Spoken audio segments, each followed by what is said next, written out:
it's going to be a fun fight. We both learned a lot from that. We both improved since that fight, and so it's going to have to be a fun fight. It's too many rounds going to be involved in this fight now. It's going to be 5 rounds, so it's not going to be 5 rounds of snooze fest. Mm-hmm. It's going to be 5 rounds of swinging and banging. So it's going to be interesting to see. I'm excited for it.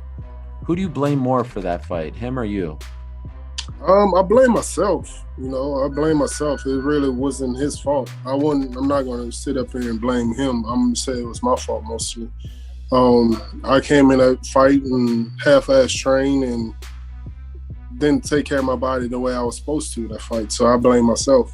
Now that I'm more experienced and know that what I need to do to really get the job done. And your back was jacked up too, right? My back it was jacked up. Yep. And no ill effects of that now? Nothing. I'm good. I'm healthy 100%. The Curtis fight was the first fight that I came in and didn't feel any pain nowhere. Like my knee aching, back and nothing like that. How do you feel about Francis, like as a guy? Because I remember going into the fight, you said some of the same things that you said about Curtis. Yeah, I feel he's good. He's good. As a person, I don't give a damn about him. As an athlete, you got to respect for what he been doing in the sport for so long. He been putting on, so that's good for him. But I've been doing the same thing, so it's going to be an interesting fight, and it's going to be a fun fight for the fans. It's going to be one of the worst fights of all time. Then this fight right here is going to be one of the best fights of all time.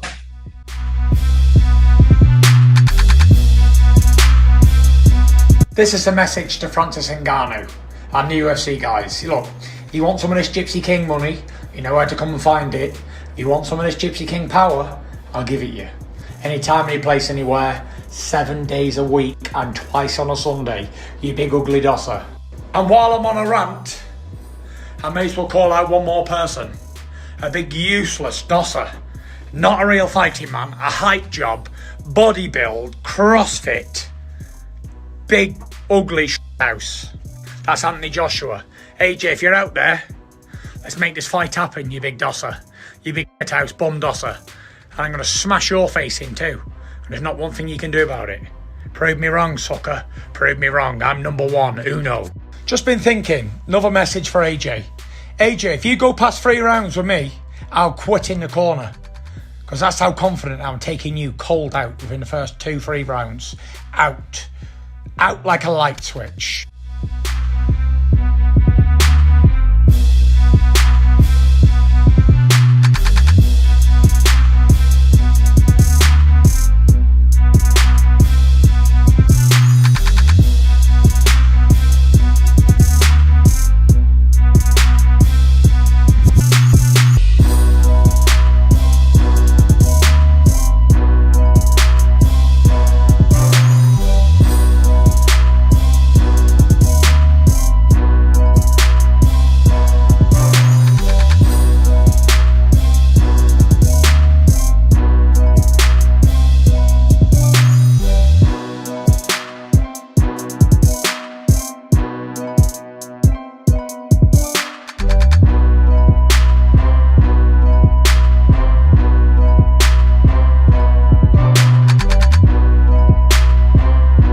Do you think you fight again this year? Yeah, I'll definitely fight again this year for a fact. I have to. I gotta fight this year, bro. Why? Because I want to. As it was, if it wasn't for the suspension and this knockout, I would have been fighting 3 to 4 times this year. Right. Something that I wanted to do. I wanted to compete a lot. I still want to compete a lot this year, but obviously, circumstances. So if I can at least get 1 fight this year, I'll be happy. If I can pull off 2, which is doubtful, I'd be cool. Is there a name that comes to mind that makes sense? Have you allowed yourself to think of that yet?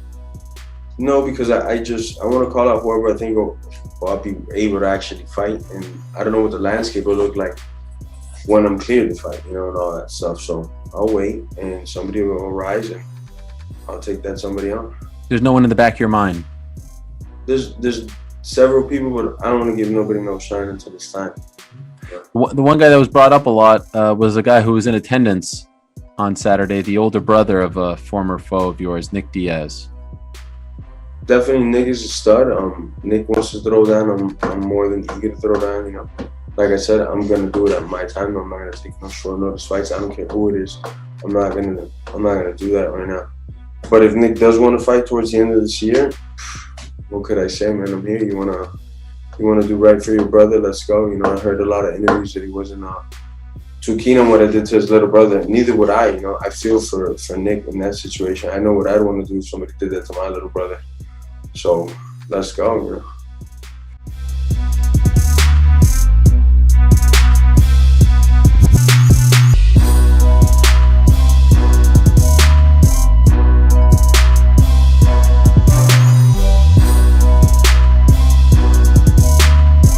I mean, I got one word: assassin. I mean, Yeah. she really is. Somebody said it. I don't know where I heard it. I think I heard it, but she is the closest thing to a secret agent I've ever seen in my life. I mean, she just like me. Yeah, right. I mean, she's beaten half the guys at that weight, I believe. I mean, Yeah. she's now starting to look unbeatable at 125 to me. And I mean, if she can't beat you, she's gonna, probably shoot you from about 200 yards away. Well, I was gonna say, like, if I really right. have a problem with my daughters at some point, I think I will send a message to Pavel Fedotov and Valentina Shevchenko and see what she and her head coach can do for me, because I am so with you. Hey, real quick, Scary. right? She's scary good at this point. Like, and what a great story with her and her sister. And Yeah, I tell you, she's Peru's own That's right. Valentina Shevchenko. Kyrgyzstan. Wow. Kyrgyzstan's own. Peru's but own. Peru's own. Yes, of course. I feel so sorry for Chris Weidman. He's a good guy. He's a good bloke. And, he was talking about becoming champion again last week. And I don't know why. Maybe it's the romantic in me, but I kind of believed it. He said, listen, I'm going to beat Uriah Hall. I'm going to have one more fight. And then I'm going to fight Anderson Silva. Israel Adesanya, pardon me. And with my style, I'm going to replicate what Jan Blachowicz did. I'm going to beat him, and I'm going to win one more fight, defend the belt, and then I'm going to retire. And I found myself like buying into it, thinking this could actually happen. The man's been a champion before, let's remember. But of course, that's all out the window now. But the funny thing is, it's amazing medical science. They're so clever and they're so good. He's walking already today. Not very well, and he's in a lot of pain. And I was hoping to get Dr. Mora on because of this, because on Chris's Instagram or his wife's Instagram, you see him, they get him out and he talks about it, and he takes a few steps with crutches and stuff already. But it happened on Saturday and he's already taking the first steps. And I was like, it's kind of interesting. Why do they do that? You would think they would want to let it set and heal as much as possible. But then I guess they want to get them walking and using as soon as possible. But listen, it's a shame. But Dr. Moore said 9 to 12 months, he'll be fully recovered. And if he wants to come back, he'll come back.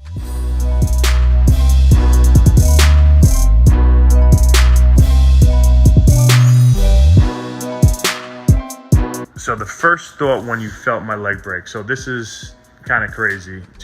So obviously as a fighter, and like I've been programmed over my whole life from wrestling into fighting of always having a poker face on. No matter how much pain I'm going through, never show it. Never let my opponent know any weakness I'm feeling, any feeling of tiredness, anything I'm feeling, he'll never know it. And that's kind of what happened in the fight. When I threw that leg kick, I threw everything I had into that leg kick. And I've been kicking so hard. I've been working on strength and conditioning. I think my leg kicks, everything got so much stronger.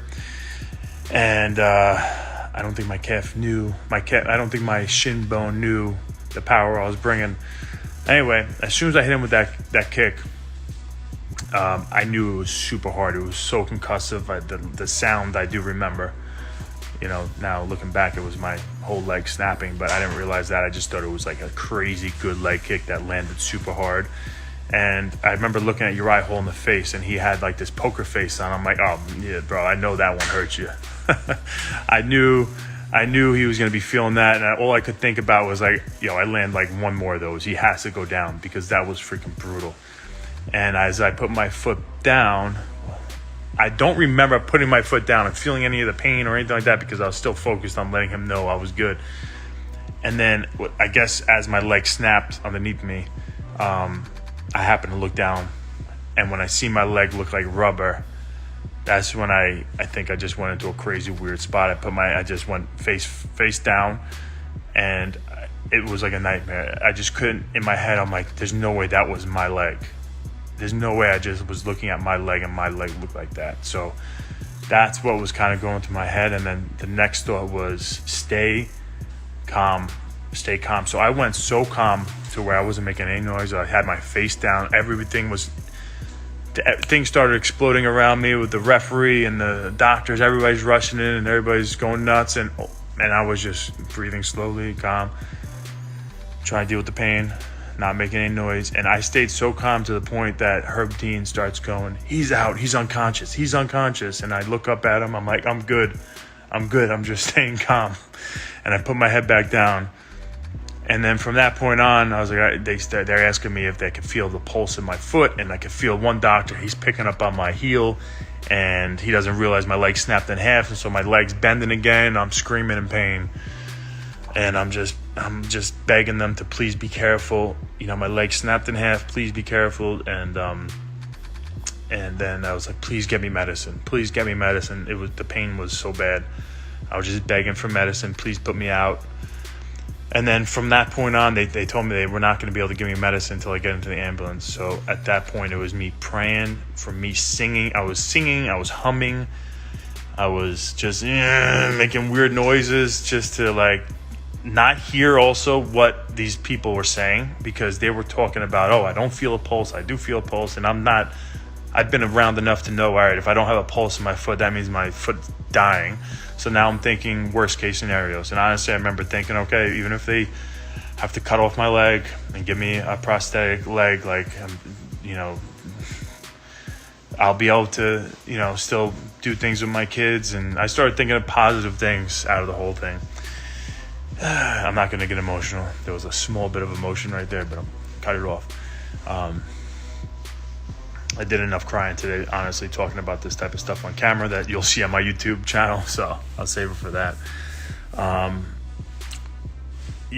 But it looks like they're not going to have to cut off my leg. I'm not going to have a prosthetic leg, and we'll see what happens, man. I got to just take one day at a time. I do think I'll fight again. I'm staying positive with that. I just, I really need to get to the point where I need to start working out quick. Even if it's upper body stuff, I need to find out when I could do that. So I'm going to go see the doctor on May 10th. And I think pump the brakes. Everybody wants to jump around these days. We got to start pumping the brakes around here.